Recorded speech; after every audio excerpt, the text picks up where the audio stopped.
教えてやる。本物の呪術というものを。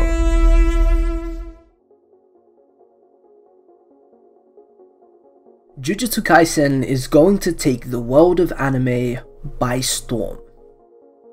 Quick disclaimer before I dive into explaining why I think this series will make history. This video will be split into segments. There are timestamps on the screen right now in case you only want to watch specific segments, and there's also a spoiler warning. I won't be discussing anything major, but I will obviously be talking about things from the early chapters of the series, as well as the premise of the series, the characters, the story, the lore, and other light spoilers that are necessary to discuss in order to convince you guys that Jujutsu Kaisen will be the next big thing in the world of anime. So, let's kick this off with some statistical talk. I say that Jujutsu Kaisen is going to make history, and before I dive into explaining how, let me answer this. Why now? The manga has been published in Weekly Shonen Jump since March of 2018, and it currently has a total of 13 volumes for sale. It has already sold over 8.5 million copies, which is absolutely incredible for such a new series, and tells us that it is already gaining a lot of popularity. But I think these figures are just the tip of the iceberg for Jujutsu Kaisen. On October the 2nd, which is just a couple days from me writing this and probably a day after me uploading this, the anime adaptation for Jujutsu Kaisen by Studio MAPPA will begin airing. And with it will undoubtedly come immense success for JJ Akutami's Jujutsu Kaisen. Over the years, there have been many manga serialized within Weekly Shonen Jump that have gone on to make history. Eiichiro Oda's One Piece, Masashi Kishimoto's Naruto, Tite Kubo's Bleach, Takehiko Inoue's Slam Dunk, Yoshihiro Togashi's Hunter x Hunter, and even the newly acclaimed My Hero Academia from Kohei Horikoshi, as well as Demon Slayer from Koyoharu Gotoge, which is currently boasting outrageous success. All of these are examples of shonen manga that have had a tremendous impact on the world of anime and manga.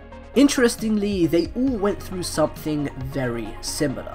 They blew up astronomically, of course, but something that had a very major role to play in this journey to popularity for these big titles is their anime adaptations. If you've been watching anime and reading manga for some time, you've probably heard that a good anime adaptation is one of the best ways for a manga to receive a massive spike in popularity and sales figures. Anime adaptations are wonderful forms of marketing, and usually, once the anime season is over, all of the new fans want to go out and buy themselves the source material of this new series that they have fallen in love with. This leads to a massive surge in backlog sales, and manga with a lot of volumes tend to benefit from this the most. You can see this with Demon Slayer, where Ufotable's phenomenal adaptation created a massive spike in popularity, thus giving us the most impressive and jaw-dropping yearly sales figures of all time. Demon Slayer is definitely a severe case and a bit of an anomaly, considering what it did is nigh impossible to replicate. But regardless, anime adaptations, live action adaptations, and even video games are great and known for giving manga a serious boost in popularity. As I said, Demon Slayer is obviously an anomaly, so let's take a look at a better example of this. Yasuhisa Hara's Kingdom had a massive surge in manga sales that came with the announcement of its live action movie. The first tankobon volume of Kingdom was released on May 19th, 2006. A little under 13 years later, the trailer for the live-action adaptation of this manga was released on the 16th of January 2019. Kingdom was 13 years old and had a total of 37 million copies in circulation at that time. I had a bit of a hard time tracking down the actual sales figures, but the amount of copies in circulation is just as good for the point I'm trying to make.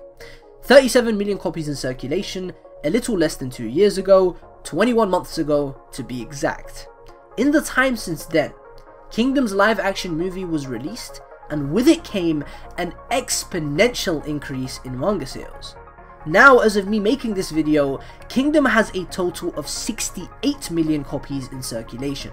There have been 31 million copies of Kingdom manufactured and released in the last 21 months, and a very big, if not the biggest reason as to why this was possible is because of Kingdom's live action adaptation. That is the power of adaptations. Now, imagine an anime adaptation split into 2 cores, giving us 24 to 26 episodes in a season, adapted by none other than the fantastic studio MAPPA. If you're unfamiliar with MAPPA, they are an animation studio established by Masao Maruyama, the founder and former producer of the incredibly well-known studio Madhouse, which I'm sure you guys have heard of since they produced season 1 of One Punch Man, and everybody has seen season 1 of One Punch Man. MAPPA themselves have produced some pretty great anime, from Hajime no Ippo's 2013 season to Terror in Resonance to Yuri on Ice, Inuyashiki, Dororo, Kakegurui, Dorohedoro, and many other big hits. On top of that, they are the studio tasked with the long-awaited 4th and final season of Attack on Titan, which will begin airing on the 7th of December, so this studio is definitely something special. If they're being tasked with the most precious season in anime history, they're definitely something special. Episode 1 of Jujutsu Kaisen has already been pre-aired, which means we have seen its animation. It obviously comes out officially on the 2nd of October, but this pre-air gave us a good insight into the anime and its production. This production is going to be outstanding. As you can see on the screen right now, the animation is absolutely top notch, and as you guys will see from the first episode when you finally watch it, you'll see that the voice actors were brilliantly casted. The OST fits perfectly. The direction works wonders in setting the tone and atmosphere for the spooky and dark series that Jujutsu Kaisen is, which in turn is perfectly complemented by the anime's gorgeous art style. MAPPA have also made sure that the character designs have stayed faithful to Akutami's, and just based off of the first episode that was pre-aired, I know that this anime is going to do incredibly well.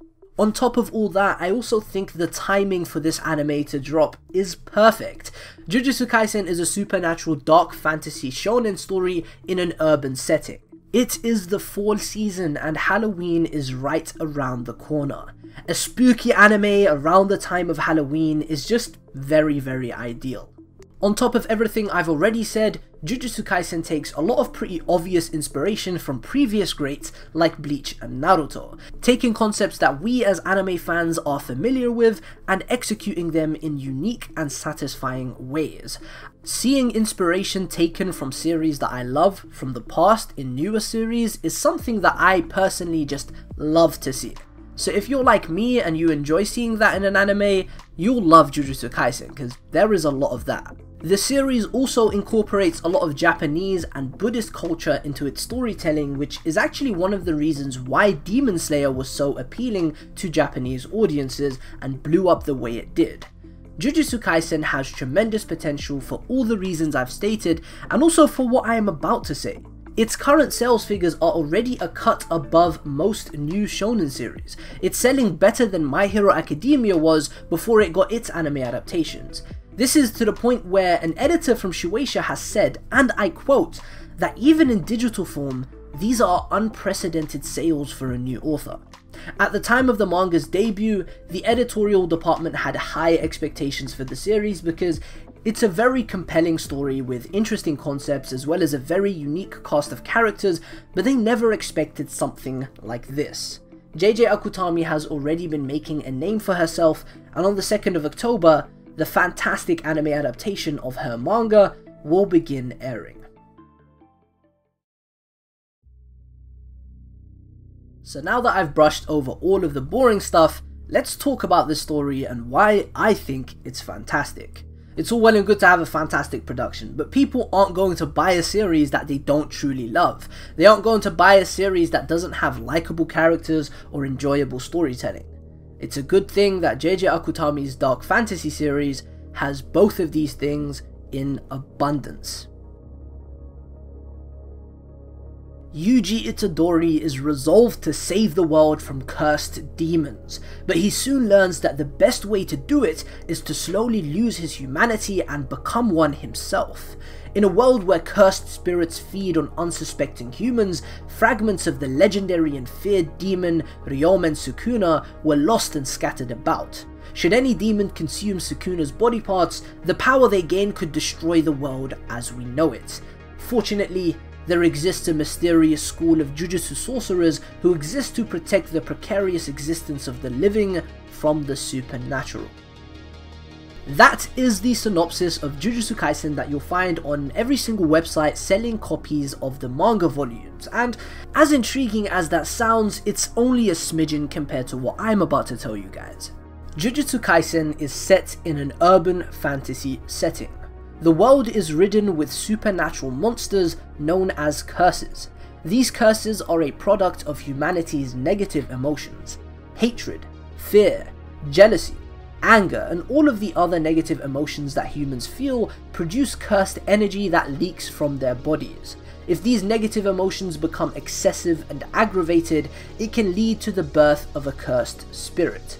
These curses are hidden in plain sight and have supernatural abilities that exist to haunt humanity. To the Bleach fans, this sounds pretty familiar, right? I wouldn't be surprised if you confused my explanation of Jujutsu Kaisen's curses as an explanation for Bleach's hollows. This is what I was mainly alluding to when I said that Akutami clearly takes inspiration from Shonen Jump's previous legends, and this is something Gege herself would probably attest to. Gege has actually mentioned that she was inspired by Kubo, the mangaka of Bleach. That was a quick tangent, but back to what I was saying. Curses, born of cursed energy, haunt humanity. Sorcerers, also known as shamans, are individuals who can manipulate and utilize cursed energy and use this energy for various different abilities. Jujutsu sorcerers are sorcerers trained and employed by Jujutsu High to defend humanity from cursed spirits, hence the name of the series. The most legendary and feared curse from the past was Ryomen Sukuna. He was a demon with the appearance of a human during the prime era of sorcery 1,000 years ago, and killing him was an incredibly difficult task for the sorcerers of that time. The once 4-armed Sukuna's body could not be destroyed, and it ended up turning into 20 cursed charms, 20 fingers, which are scattered around the world. These fingers possess a tremendous amount of cursed energy, and if a curse were to eat it, they would gain tremendous power. Yuji Itadori, the main protagonist of this story, finds himself eating one of these fingers out of desperation, which gives him the power to combat curses, but also unleashes the malicious Sukuna into the world once more. Luckily though, Yuji has the ability to control and confine Sukuna within his own body, keeping him trapped there as long as he doesn't lose his mind. This leads to some pretty dope interactions between Yuji and his inner demon, Sukuna. Again, the Bleach inspiration's pretty evident here. Sukuna's appearance in the current day practically mirrors Yuji's appearance, considering he is his vessel, and it's a very similar ordeal to Ichigo and Hollow Ichigo.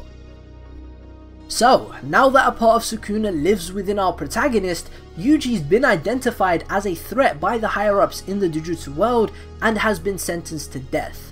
To his luck though, Yuji meets Satoru Gojo, a teacher at Jujutsu High School. This man is incredible, but we'll talk about him a little later. I'm gonna hold myself back from fanboying, but yeah, Gojo explains to Yuji that there is an alternative here and he doesn't have to be executed. Yuji is a rare vessel of Sukuna, and if Yuji were to die, Sukuna were to die as well. Well, not Sukuna entirely, but the portion of him that Yuji had consumed. So basically the portion of him within the finger. Just destroying a single finger isn't exactly what the higher-ups of the Jujutsu world are aiming to do, so the alternative for Yuji is to consume all of the other remnants of Sukuna and then die. So after finding all of the other remnants and after finally consuming Sukuna completely, both Yuji and Sukuna would be killed and die together. Sounds pretty crazy, right? When have you ever read a story where the main goal of the story is to kill the main protagonist? Pretty insane way to go about your story. But yeah, Yuji is now faced with a choice. Die now or die after consuming the rest of Sukuna. To which he chooses the option most suited to his ideology. Completely eliminating Sukuna will ultimately benefit the world greatly, and so Yuji chooses to continue living as the vessel that will one day face an inescapable death. He enrolls in Jujutsu High, and the rest is for you guys to find out. The main cast of Jujutsu Kaisen is absolutely fantastic. Bear in mind guys, it's only been 120 chapters so far, and these characters are continually getting better every single week. The characters may have some unoriginal tropes, and they definitely take a lot of inspiration from Naruto's Team 7, but the execution of the main character's dynamic is handled incredibly refreshingly. We have 3 students and a sensei. Our protagonist is Yuji Itadori. Our deuteragonist is Megumi Fushiguro, and our tritagonist is Nobara Kugisaki. These are 3 first years at Jujutsu High and are all students of the most powerful sorcerer on the planet, Satoru Gojo. What makes this dynamic so refreshing to me is the care and focus that Akutami gives each and every single one of these characters, both individually and together. She makes sure to give them interpersonal relationships. There are no favourites amongst the bunch. All 4 of these guys get a ton of screen time, a ton of character focus, and a ton of development. And I guarantee you guys, you will be satisfied with each of them. I absolutely love Jujutsu Kaisen's main protagonist, Yuji Itadori.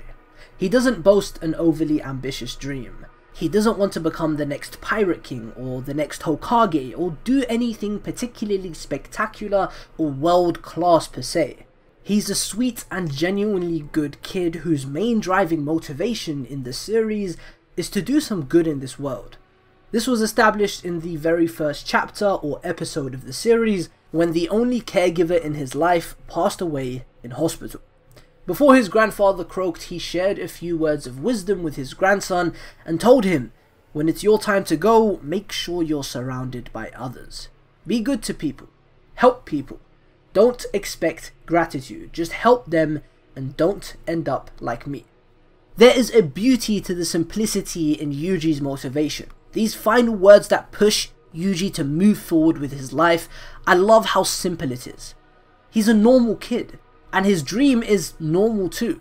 Sure, he has abnormal athletic talent, but Yuji's just a kid in high school. Obviously his life changes and isn't so normal anymore ever since he ate Sukuna's finger, but he's still that same normal kid, and he's thrown into a completely different environment, and the way it challenges him is very cool to see. Yuji is thrown into a world where cruelty and evil is incredibly prevalent, and the thing that pushes him forward, the thing that makes him keep on going, is his grandfather's last words. That interaction in chapter 1 or episode 1, it's actually just fantastic to see how it serves as the driving force for Yuji's character journey for the entire series up until the latest chapters. Usually a lot of shonen protagonists go through something massive in the first episodes that leave a big statement and become a key aspect of their character, like Naruto and Iruka's moment, or Luffy and Shanks' moment. This interaction here though, it's very simple and basic, and I think that simplicity of it is what makes it so powerful. Yuji cares greatly for life and its value, and is actually the perfect protagonist for a series with the central theme of saving people. That's what Jujutsu Kaisen's all about from a thematic standpoint. Whether it be from themselves, from their demons, from harm, or from curses, Jujutsu Kaisen is a story about helping and saving people. Yuji definitely embodies that theme of the series in his own way, but he isn't the only person to do so. Our deuteragonist Megumi Fushiguro is the same, but he embodies it in a different way. Sure, Megumi is also all about saving people, but his approach is nowhere near as reckless and as indiscriminate as Yuji's. This difference in how they live their lives as sorcerers make for a fantastic character dynamic between Yuji and Megumi, where you often see them clashing about certain decisions and whether or not somebody deserves to live. And then we have Nobara, who is a badass female character done right. I think this may be because Gege Akutami is a woman, but it honestly just seems like in writing Nobara, Gege is trying to defy the stereotypical female lead trope in shonen. Gege knows exactly what she's doing with this character. Nobara is developed in a way that makes her feel more like an individual character, which is pretty rare in a lot of female leads in Shonen Jump. From my experience, a lot of them serve as supplementary characters to enhance the male leads. Nobara is not that. She is far from that. Nobara is someone who has her own ideals that she sticks to, things that she is passionate about and push her forward. She has goals that she is working towards, and best of all, she has not once been reduced to a love interest for any one of our male leads. I won't get into the other female characters in Jujutsu Kaisen because that's deep spoiler territories, but all of them are fantastically and uniquely crafted in a way that I honestly haven't seen before in shonen. And last of our main cast, but definitely not least, is my personal favourite character in Jujutsu Kaisen, Satoru Gojo.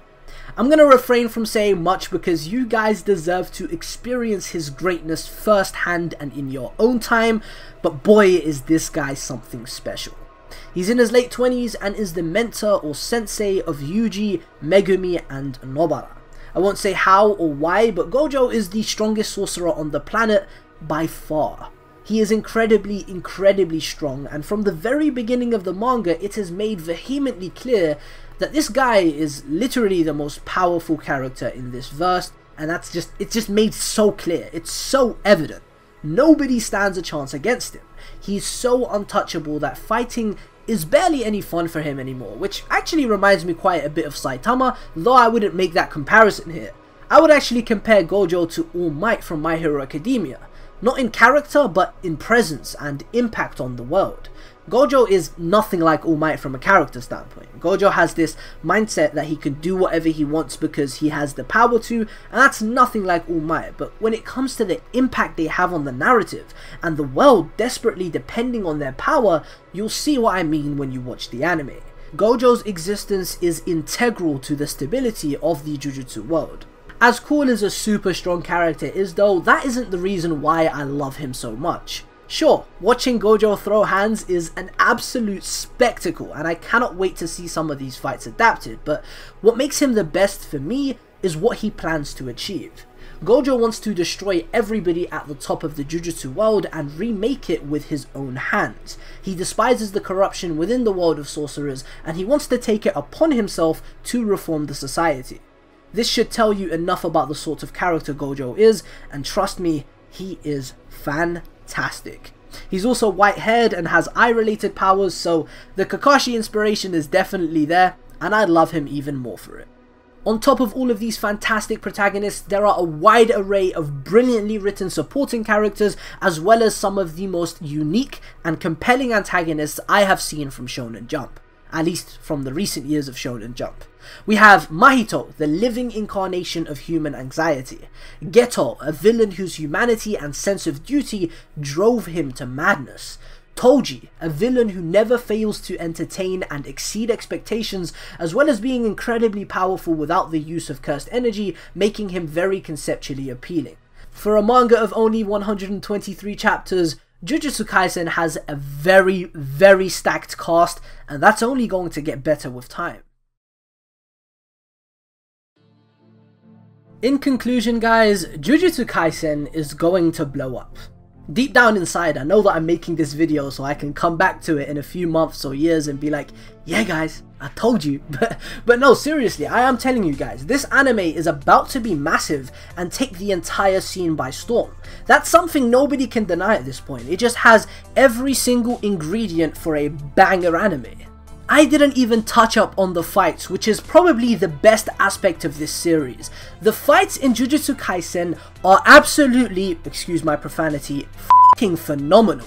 The power system in this series is very intricately made. It's honestly very reminiscent of Hunter x Hunter's Nen, and then you have the beautiful action choreography with some of the greatest hand-to-hand combat I've seen in a while, and you put that together and it's like you have this beautiful concoction of Naruto and Hunter x Hunter. Those two manga are famous for having some of the best fights, and you put them together and you get Jujutsu Kaisen.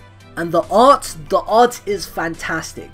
Gege has this very unique, scratchy sort of art style that fits the world and atmosphere very well. If you're a manga guy, I strongly urge you to check out the manga as well because, trust me, it is worth the read. We are currently in a fantastic arc, actually in the climax of a fantastic arc, so make sure you guys check it out. Things have been heating up and it's just been a very enjoyable read so far. Sure, Jujutsu Kaisen isn't the most conceptually original thing I've ever seen, From its story elements, to its character tropes, to its themes and core concepts, Jujutsu Kaisen isn't the first to ever do it. But it damn sure feels like it because of Gege's fantastic execution of these things and how she has breathed new life into these pre-existing and generic concepts and made them something special and unique to her. By now, if you've made it this far in the video, I really hope I've convinced you guys to check out the anime that will begin airing tomorrow on the 2nd of October 2020, because trust me when I say, you do not want to miss this. You do not want to miss Jujutsu Kaisen making history.